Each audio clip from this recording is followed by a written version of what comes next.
Ada hari-hari ketika hidup tidak terasa seperti perjalanan, melainkan seperti ruang tunggu yang terlalu sunyi. Kita duduk di sana, bernapas, menjalani rutinitas, sambil diam-diam menanggung sesuatu yang tidak bisa diberi nama. Rasa letih yang tidak sepenuhnya berasal dari tubuh, kecemasan yang tidak jelas sebabnya, kesedihan yang datang tanpa peristiwa besar. Dan di momen seperti itu, tanpa sadar, kita mulai bertanya bukan tentang hidup, melainkan tentang akhirnya. Bukan karena ingin mati, justru karena terlalu lama hidup dengan pertanyaan yang tidak pernah menemukan tempat beristirahat. Banyak orang tidak takut pada kematian itu sendiri. Yang mereka takutkan adalah kemungkinan bahwa penderitaan ini tidak memiliki makna akhir, bahwa semua luka, kelelahan, kegagalan hanya akan berhenti karena mesin tubuh rusak, bukan karena sesuatu yang benar-benar selesai. Di titik itulah, sebuah pertanyaan pelan muncul di kepala manusia modern yang rasional, skeptis, dan lelah berharap. Apakah penderitaan akan berakhir setelah kematian? Pertanyaan ini jarang diucapkan keras-keras, terlalu sunyi untuk jadi obrolan santai, terlalu serius untuk jadikan candaan, dan terlalu jujur untuk dibagikan tanpa rasa bersalah. Karena bertanya seperti ini sering dianggap tanda kelemahan, padahal mungkin justru sebaliknya. Pertanyaan ini lahir bukan dari keputusan semata, tetapi dari kesadaran. Kesadaran bahwa hidup, seindah apapun potongannya, tetap menyisakan penderitaan yang tidak bisa dinegosiasikan. Tidak semua sakit bisa disembuhkan, tidak semua usaha berakhir dengan keadilan, dan tidak semua orang yang baik hidupnya akan berakhir baik. Dan ketika seseorang menyadari itu, ia mulai mencari batas. Batas dari rasa sakit, batas dari ketidakpastian, dan batas dari menjadi manusia. Kematian lalu hadir bukan sebagai ancaman, melainkan sebagai kemungkinan terakhir. Kemungkinan bahwa semua ini punya titik henti. Namun disinilah masalahnya. Kita tidak pernah benar-benar tahu apa yang terjadi setelah kesadaran padam. Apakah penderitaan menguap begitu saja, atau justru berpindah bentuk? Apakah kematian adalah tidur tanpa mimpi, atau transisi menuju sesuatu yang lebih sunyi lagi? Ilmu pengetahuan hanya bisa bicara sampai detak jantung terakhir. Filsafat hanya bisa berspekulasi, tetapi tidak pernah pulang membawa bukti. Dan kepercayaan dalam berbagai bentuknya menawarkan narasi, namun sering menuntut kepastian yang tidak semua orang sanggup terima. Di tengah semua itu, manusia berdiri sendiri dengan kesadarannya sendiri. Sebagian orang memilih percaya karena hidup tanpa harapan terasa terlalu berat. Sebagian lain memilih ragu karena kejujuran terasa lebih penting daripada kenyamanan. Dan sebagian besar dari kita berada di antara keduanya, tidak sepenuhnya yakin, tetapi juga tidak sanggup menolak pertanyaan itu pergi. Mungkin pertanyaan tentang penderitaan setelah kematian bukan soal akhir hidup, melainkan cermin tentang bagaimana kita sendiri memandang hidup saat ini. Karena cara kita membayangkan kematian seringkali lahir dari cara kita menanggung hari ini. Jika hidup terasa seperti hukuman, kematian tampak seperti pembebasan. Jika hidup terasa rapuh dan absurd, kematian menjadi tanda tanya yang lebih besar lagi.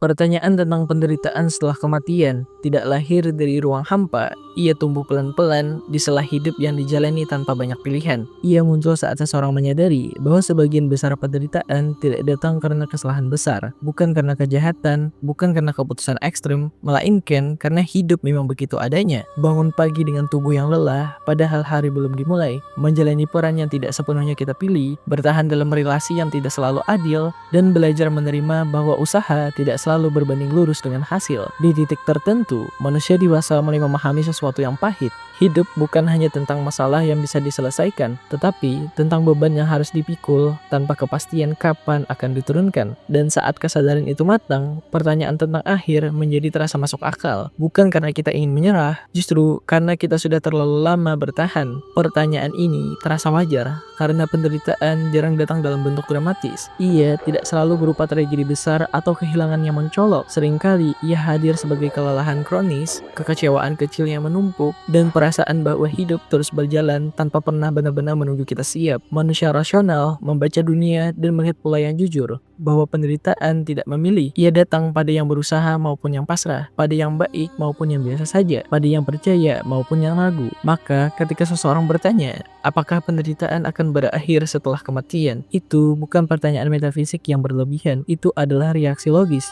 dari makhluk sadar yang terlalu lama hidup di bawah tekanan realitas. Pertanyaan ini juga terasa wajar karena hidup tidak menyediakan jeda refleksi.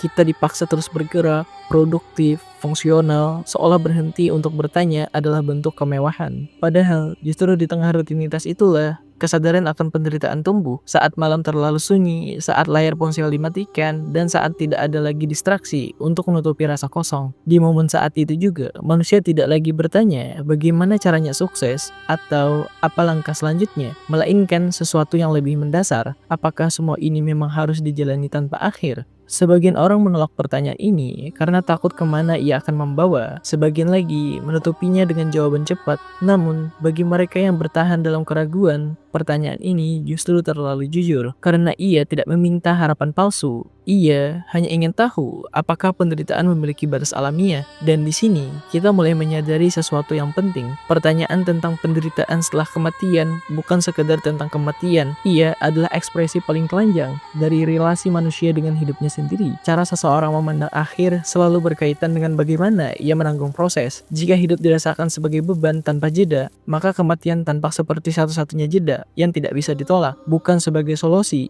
melainkan sebagai kemungkinan berhenti.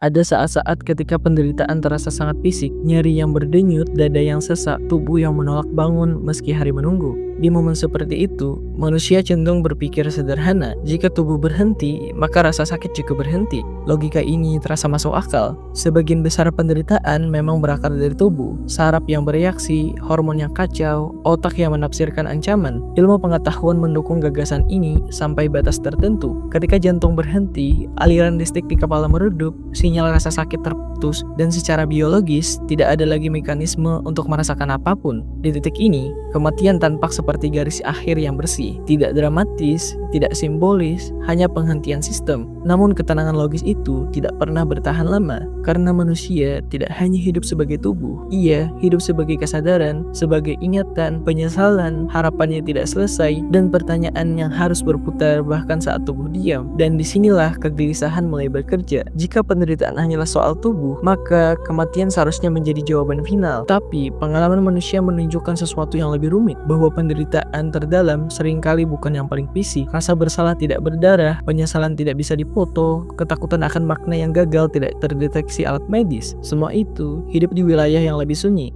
kesadaran. Maka muncul pertanyaan yang lebih mengganggu. Jika tubuh berhenti, apakah kesadaran benar-benar ikut berhenti? Sebagian orang menjawab dengan tegas iya. Kesadaran adalah produk otak. Ketika otak mati, tidak ada lagi aku yang tersisa. Pandangan ini jujur, konsisten, dan rasional. Ia tidak menawarkan penghiburan, tetapi juga tidak menjanjikan siksaan lanjutan. Dalam kerangka ini, kematian adalah nol absolut. Tidak bahagia, tidak menderita, tidak apa-apa. Namun, justru karena itu, jawaban ini tidak selalu menenangkan. Karena nol absolut bukan sesuatu yang bisa benar-benar dibayangkan oleh kesadaran. Kita bisa membayangkan rasa sakit, kita bisa membayangkan kehilangan, tapi membayangkan ketiadaan total adalah paradoks bagi pikiran yang selalu ada. Di sisi lain, ada kemungkinan yang lebih gelap, bukan karena religius, tetapi karena spekulatif. Bagaimana jika kesadaran tidak sepenuhnya bergantung pada tubuh? Bagaimana jika kematian bukan pemadam, melainkan pemisah? Pertanyaan ini tidak bisa dibuktikan, tetapi juga tidak bisa sepenuhnya disangkal. Ia hidup di celah antara apa yang kita ketahui dan apa yang mustahil kita akses. Jika kesadaran berlanjut, maka penderitaan mungkin tidak berakhir. Ia hanya kehilangan konteks tubuhnya. Tidak ada lagi distraksi biologis, tidak ada lagi rutinitas, dan tidak ada lagi waktu dalam pengertian manusia. Hanya kesadaran yang tersisa bersama dirinya sendiri. Bagi sebagian orang, ini terdengar seperti neraka. Bagi yang lain, justru seperti kejujuran paling ekstrem. Tidak ada lagi tempat lari. Namun, semua ini tetap spekulasi, dan mungkin disitulah letak persoalannya. Manusia ingin jawaban pasti tentang sesuatu yang secara struktural tidak mungkin ia alami, dan kembali untuk menceritakan. Kematian adalah satu-satunya peristiwa yang semua orang alami, tetapi tidak ada satupun yang bisa mengkonfirmasinya. Kita berdiri di hadapan batas yang tidak bisa ditembus oleh pengalaman. Ilmu berhenti di data, filsafat berhenti di bahasa, dan kesadaran berhenti di imajinasi. Maka ketika bertanya, apakah penderitaan akan berakhir setelah kematian? Yang sebenarnya kita akui adalah ini, bahwa manusia tidak tahan hidup tanpa mengetahui. Apakah penderitaan ini punya batas ontologis atau hanya batas biologis? Dan mungkin ketidakmampuan untuk mengetahui itulah yang paling menyiksa. Karena mana ketidakpastian memaksa kita untuk kembali pada hidup, bukan dengan jawaban,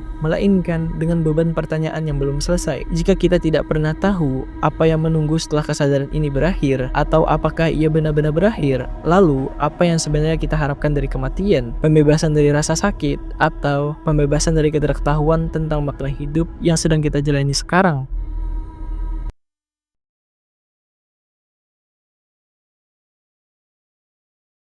Pada akhirnya, kita selalu kembali ke sini, bukan ke jawaban, melainkan ke pertanyaan yang lebih sunyi. Jika penderitaan tidak sepenuhnya berakhir setelah kematian, atau jika kita tidak pernah benar-benar tahu apakah ia berakhir, maka harapan akan akhir kehilangan daya hiburnya. Dan di titik itu, hidup berdiri telanjang di hadapan kita, tidak lagi sebagian perjalanan menuju ganjaran, tidak sebagai ujian yang menjanjikan kelulusan, tidak pula sebagai penderitaan sementara yang suatu hari akan ditebus. Hidup hanya ada dengan segala ketidaksempurnaannya, dengan luka yang tidak selalu sembuh, dengan makna yang tidak otomatis hadir. Bagi sebagian orang, kesadaran ini terasa menghancurkan karena jika penderitaan tidak punya akhir yang jelas, maka semua usaha tanpa sia-sia, semua ketabahan terlihat seperti penundaan, semua harapan terdengar seperti kebohongan yang disepakati bersama. Namun, bagi sebagian orang lain juga, justru disinilah sesuatu yang berbeda mulai muncul, bukan penghiburan, bukan optimisme, melainkan kejujuran yang keras. Jika hidup tidak menjanjikan pembebasan absolut, maka mungkin ia tidak pernah dimaksudkan untuk diselesaikan, hanya untuk dijalani, bukan dalam arti pasrah, tetapi dalam arti sadar. Sadar bahwa penderitaan bukan anomali, melainkan bagian dari struktur kesadaran manusia, bahwa merasa sakit, bingung, dan kehilangan arah bukan tanda kegagalan hidup, melainkan konsekuensi dari menjadi makhluk yang berpikir. Dan mungkin, jika penderitaan tidak benar-benar berakhir, pertanyaannya bukan lagi kapan ini selesai, melainkan bagaimana aku berdiri di dalamnya, bukan untuk mengalahkannya, bukan untuk memaknainya secara heroik, tetapi untuk mengakuinya tanpa ilusi. Karena mungkin hidup tidak meminta kita untuk bahagia sepanjang waktu, ia hanya meminta kita hadir sepenuhnya, dengan kesadaran bahwa tidak semua rasa sakit harus dihapus untuk membuat keberadaan ini sah. Jika kematian tidak memberi jawaban, maka hidup memaksa kita untuk bertanya dengan cara yang lebih jujur tentang bagaimana kita memperlakukan waktu, tentang bagaimana kita memikul penderitaan yang lain, tentang bagaimana kita hidup tanpa janji bahwa semuanya akan baik-baik saja. Dan mungkin disitulah latar bobot sebenarnya dari pertanyaan ini, bukan pada apakah penderitaan berakhir setelah kematian, melainkan pada keberanian untuk hidup tanpa kepastian bahwa ia akan pernah berakhir. Jika penderitaan tidak menjanjikan akhir, jika makna tidak turun dari langit, jika kematian tidak menawarkan kepastian, lalu di tengah hidup yang rapuh dan terbalas ini, apa yang membuatmu tetap memilih untuk bangun esok hari?